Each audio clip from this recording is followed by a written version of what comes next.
बंधुओं नमस्कार। इस समय एक नया विवाद संभल का आ गया है। हमारे सुप्रसिद्ध वकील, जिनको हम लोग जैन बंधु कहते हैं, उनके द्वारा एक मुकदमा कोर्ट में दायर किया गया कि जो संभल है मस्जिद है, जामा मस्जिद, वहाँ पर भगवान कल्कि का मंदिर पहले था, जिसे हरिहर मंदिर के नाम से जाना जाता था। कोर्ट ने इसका संज्ञान लिया और उसके पीछे कारण प्रबल है। जैन बंधु ने कई किताबों का हवाला दिया और इन किताबों के आधार पर कोर्ट ने संज्ञान लिया और उसका सर्वे का आदेश जारी कर दिया। और आज मंदिर का सर्वे शुरू है। जैसे ही मंदिर के सर्वे की बात फैलती है, वैसे ही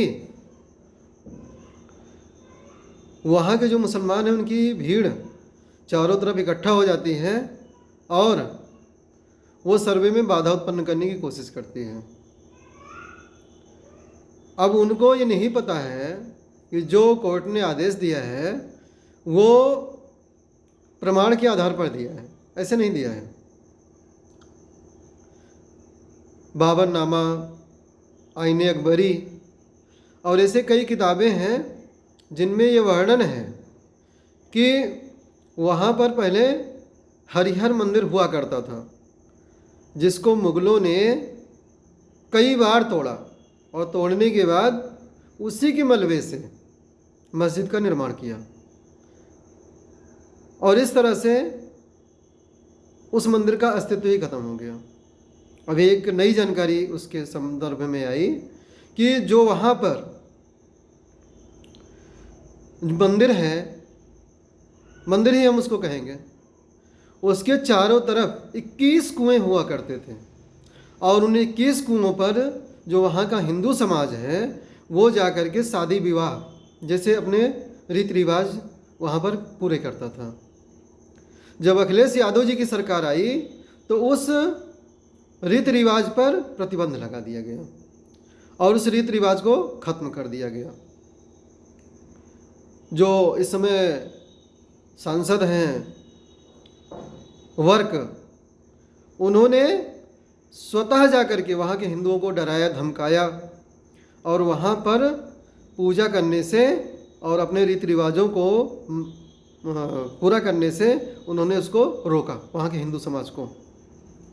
और इस तरह से उन्होंने उन कुओं पर भी हिंदुओं का जो पूजा पाठ था उसको बंद करवा दिया। इसके बाद भी ये कहानी यहाँ नहीं रुकती।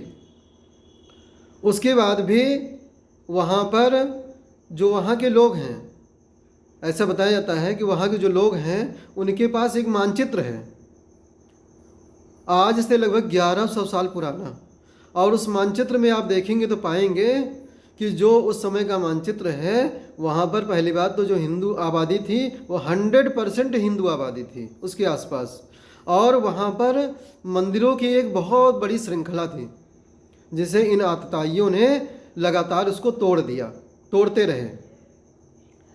और वहाँ पर आज भी वहाँ की जो दीवारें हैं, गुंबज है, वहाँ पर हर जगह आपको हिंदू प्रतीक देखने को मिल जाएंगे।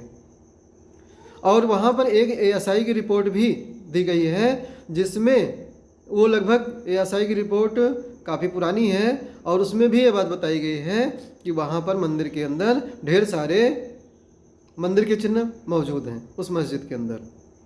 इस तरह से अगर हम देखा जाए तो स्वतः ये सिद्ध होता है कि वहाँ पर पहले मंदिर था और आज भी है, जिसे कि प्लास्टर करके तोड़ करके उसको जो है मॉडिफाइड कर दिया गया, रूपांतरित कर दिया गया है। अब सोचने वाली बात है कि ऐसा सदियों तक हमारे हिंदू समाज के साथ, उसके मंदिरों के साथ, उसके श्रद्धा के केंद्रों के साथ ऐसा होता रहा और सरकारें उसको हल्के में लेती रही। आज जब हिंदू समाज जगा है और वो अपने अधिकारों को पाना चाहता है तो अखिलेश यादव जैसे लोग जो कि केवल वोट के लिए सारी राजनीति कर रहे हैं, उसमें बाधा उत्पन्न करते हैं, आरोप लगाते हैं, यहाँ तक कि कोर्ट के ऊपर भी आरोप लगाते हैं। सोचने वाली बात है। तो हम सभी हिंदू समाज को एक ही संदेश आज मिल रहा है, एक बनेंगे, नेक बनेंगे, बटेंगे तो कटेंगे। इसलिए हम सभी बंधुओं को जातिगत भेदभाव छोड़ करके हम सभी को एक ही सिद्धांत अपनाना चाहिए, एक बनेंगे, नेक बनेंगे, बटेंगे तो कटेंगे, और इसको हमको ध्यान रखना है। जय श्री राम।